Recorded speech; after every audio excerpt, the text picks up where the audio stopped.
Welcome to the Research Culture Uncovered podcast, where in every episode we explore what is research culture and what should it be.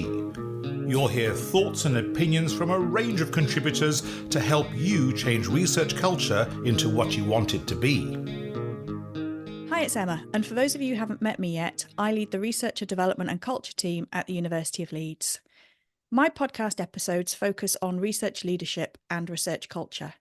And today I'm really pleased to be joined by Dr. Annette Bramley, Director of the N8 Research Partnership. And Annette is going to be telling us more about a research culture campaign they've been running. But before we get to that, Annette, would you like to do a quick introduction to tell us a bit more about yourself and the role that you do? Hi, Emma. Thanks for having me on your podcast. I'm really excited. So I'm the director of the N8, and in that job, I try and encourage universities to work together. But prior to coming to the N8, I did 20 years of service with the EPSRC, one of the research councils in the UK. I also I like to do some crafty stuff in my spare time, and I'm a fully qualified sound therapist. So that's a bit of multidisciplinarity in there right there. I should say also co-authored a book on research collaboration called Research Collaboration, A Step-by-Step Guide to Success, which is available through the Institute of Physics eBooks library. I don't know if University of Leeds subscribes, but if you do, then you can download it free of charge from the IAP ebook library. Brilliant. And I'll make sure that I put any of these links and acronyms into the show notes as well, so that people can find out more. So the reason we're here today is to talk about the Research Culture campaign. But before we get into that, our podcast goes beyond Leeds. It goes beyond the north of England and actually now beyond the UK.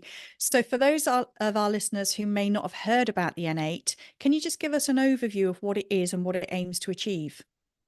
Yeah, so fantastic that the podcast is so successful, and congratulations on that. So the N8, or to give us our full name, the N8 Research Partnership, is the strategic alliance of the 8 most research-intensive universities in the north of England. So that's Lancaster, Liverpool, Manchester in the northwest, Leeds, Yorkshire, Sheffield in Yorkshire, and Durham and Newcastle in the northeast. And our vision is to be an exceptionally effective cluster of research, innovation and training excellence. So a big focus there on the kind of excellent research piece, as you might expect from research intensives, and to bring benefits to the economy and communities in the north of England and beyond. Brilliant. So as I mentioned in the intro, we're here today to talk about the active research culture campaign that you've been running. That started in response to a talent commission report with a commitment to research technical professionals who make those valuable contributions that often go hidden in the research that happens in our institutions. The campaign is running until the end of April, I believe, but can you tell us more about the campaign and also why it's really important that you do this? So I'll start off by saying that as for the N8 universities working together, research culture is an area where we've been working together for a long time. It's really important for us to recognise the contributions made by all members of the research body, as you say, including research technical professionals, but also professional services colleagues, librarians, academic researchers, postdocs and students. And one of our collaborative priorities is creating healthy and collaborative cultures and environments where excellent research can thrive. And we really think that that's tied into the part of our mission, which aligns to excellence. So the aims of the campaign are to increase the awareness of the work that N8 does collaboratively in research culture and the thought leadership that's coming out of the region, but also to really importantly share tools and good practice for building healthy research cultures between us, but also between all the people working in our universities and any people that want to engage with the work that we're doing on research culture. And also, finally, the third benefit is to show the benefits of healthy research cultures, trying to bust some of those myths and preconceptions, maybe that healthy research cultures might be a bit soft or might not lead to as excellent research. So we really want to kind of address those three aims. And as well as that, we want the people in our member universities to know a bit more about N8, to think that we're relevant to them, that we're committed to change and building healthier research cultures. It's a really tough time in higher education at the moment. And I think an awareness of some of the fantastic activity that's going on across the region, we hope that they'll be able to feel proud that their university is playing a part in driving forward change on this really important agenda, and that they can take advantage of some of the toolkits and case studies that we're providing and we've gathered together, and use those to support their practice, and then maybe themselves to act as role models for the kinds of places they want to work and the kind of research cultures they want to work in. So you've mentioned there about the toolkits and case studies and making these available for other people to learn from and build on. So how can people find out more if this is the first time they're hearing about the N8 and or the campaign you've been running? How do they get involved? Where do they go to? So we have a website, www.n8research.org.uk, and there you will find a whole section on research culture and environment. Underneath that, there is a set of resources under the N8 European Research Culture Observatory, which is about the work that we do on research culture with our European colleagues. And we're going to also have a new bit which gathers together all of the other materials associated with this campaign and the weekly themes of the campaign that they're aligned to. So each week, as you said, we started off with research technical professionals. Each week has had a theme. So some of these themes have included anti-bullying, inclusivity in research, women in research, decolonialization of research, open research, team research. So what we're going to do is build into the website so a more structured way of diving into those resources. We also have a newsletter which you can sign up to on our website, which will contain a bit more information about the campaign and direct people towards those resources. And for really to dive into it in depth, you can go on social media, usual platforms, and use the hashtag N8 Research Culture, all one word, and you can scroll through all those tweets and see fantastic examples of case studies from right across all the universities, people from technical professionals right through to Pro Vice Chancellors for Research talking about why this is important and their own experiences and benefiting from healthy research cultures and what things are like in their university. So yeah, loads of resources there. We saw quite a few coming up on social media, and I was personally surprised at the breadth of research that we do, and it was really interesting to find out what is happening across our institutions, and who's also involved in this. So I would encourage people to have a look, and again I will drop all the links into the show notes. So it seems like there's a real focus on showcasing the work that's being done across the partnership and raising the profile of those researchers in that wider context of everyone involved in the delivery of research. Are there any particular projects that have surprised or interested you? Well, I think one of those things is like asking who your favorite child is, right? Like, nobody really has favorites. I mean, but obviously you do have things that kind of resonate with you. And I agree with you, Emma. One of the things that has been really encouraging for me is to see the strength in the breadth and the depth of activity that's going on across the north of England, and the willingness of our universities to tackle some really ingrained structural and long-standing issues. And that comes with all sorts of challenges, we know, but there's a real there's a real keenness to kind of move some of these really kind of what you call wicked problems forward. But you did ask me to pick some, so I've been really sort of inspired by the work on inclusive and anti-ableist research projects that we featured because I feel like this really speaks to one of the values which is close to my heart, which is about drawing on all the talents and the importance of diversity. To really, you know, from my perspective as someone who's probably more expert in research collaboration, you know, it's the diversity of perspectives and backgrounds that we bring to problems that help us come up with better solutions and better research questions. So for me, learning about some of those projects and how we can really bring all the talents together was really inspiring. There's also a project led out of Sheffield which is anti-bullying, which is literally led out of the HR. So a recipient of Research England funding is in HR, which is probably not something which you'd normally see.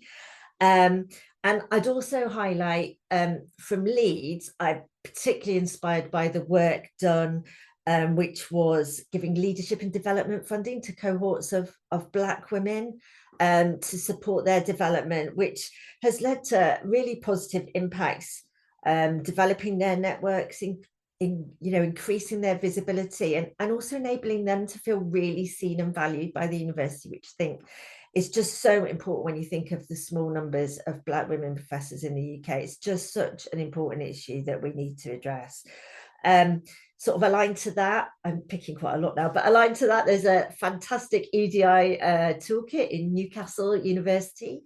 Again, that's got like loads of tools for people to dive into, including some stuff on like active bystander, which, you know, is something that I think is really important. I need to develop my skills as a better kind of bystander and an ally.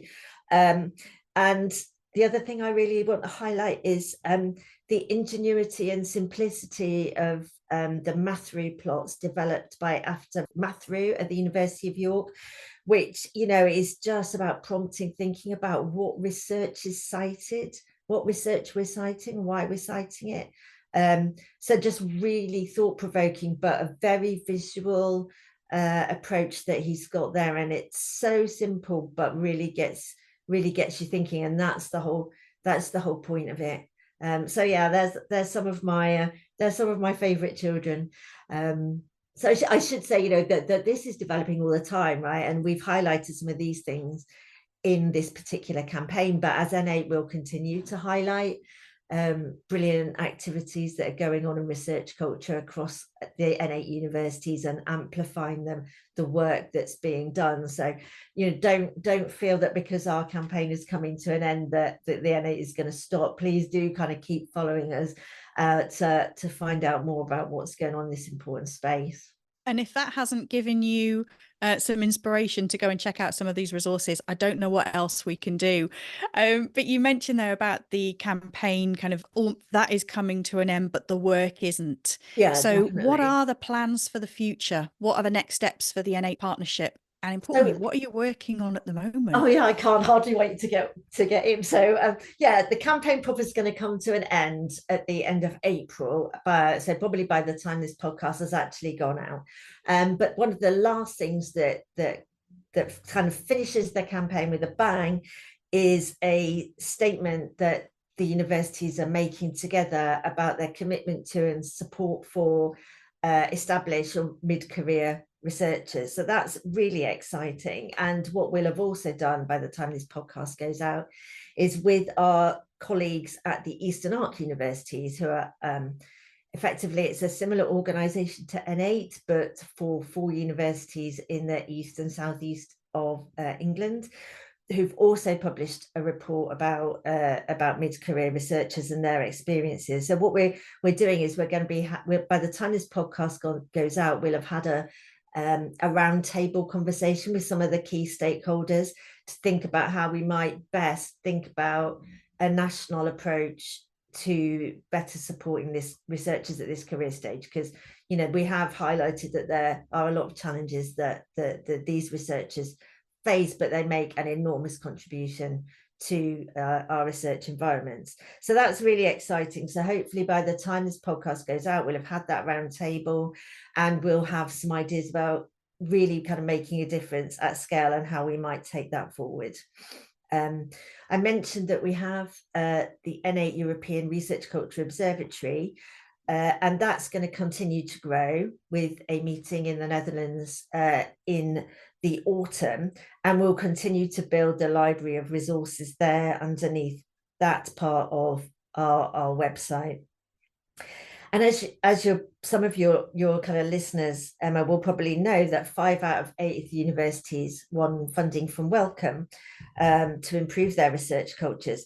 And what we'll be doing as a group is working with all of the 8 universities to share the learnings coming out of the Wellcome funded research grants, as well as lessons learned from the use of Research England Enhancing Research Culture Funds to, again, kind of try and progress change at pace across the 8 universities.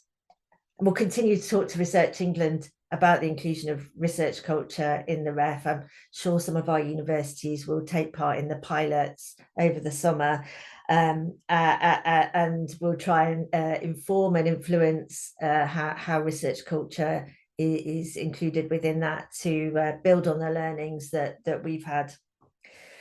And not only that, I should say, there's 2 really great grants funded by Research England out of the University of Liverpool. So Prosper provides resources to support first-time postdocs. Now that's the Prosper portal is already online and available, and universities across the UK are thinking about how they're going to embed Prosper within their normal kind of development for postdocs.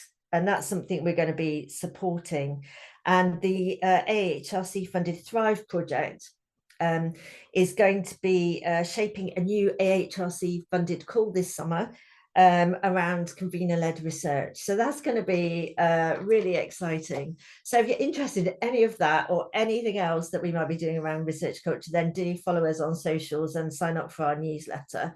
But also, if you have thoughts, ideas, or would like us to come and talk at your university about what the N8 is doing in this space, then do get in touch with us, because it's a really important area, and the N8 universities are completely committed to pushing forward positive change in this space. Loads of stuff to focus on then. You're going to be busy for the next couple of years. But yes, there's quite a lot going on around Prosper and Thrive. And again, we'll put links in there for you to be able to have a look and see what work is being done. And also share with us examples of work that's going on in your own institutions as well. You can drop that into the comments underneath this episode. So we are pretty much up to time there. Thank you, Annette. Anything else that you want to share with us before we wrap up this episode? Okay, I'll just say this is research culture is really important for the N8, but it is just one part of what we do. So we also have research collaborations around policing and computationally intensive research. We have a number of communities being built around various net zero themes. And we're thinking about what other research topics we might work together around in the future. So go and have a dig around our website, again, sign up for our newsletter. And if you have ideas for where you'd like to work together across the N8, come and get in touch with us and have a chat. We might be able to network you up with some other people. We might be able to kind of support you with some workshops or advice on building your communities forward. And also do go and have a look at my book, because there is a whole chapter in there on culture. So I would be remiss if I didn't give that one final plug. Brilliant. Thank you very much. So with that, I will draw this episode to a close and say thank you once again, Annette, for coming to talk to us today. There's loads of information for people to get involved with and have a look at. And I'm going to leave it to you to have the final goodbye. Bye. Thanks for listening to the Research Culture Uncovered podcast. Please subscribe so you never miss out on our brand new episodes. And if you're enjoying the discussions, give us some love by dropping a 5-star rating and written review, as it helps other research culturists find us. And please share with a friend and show them how to subscribe. Thanks for listening, and here's to you and your research culture.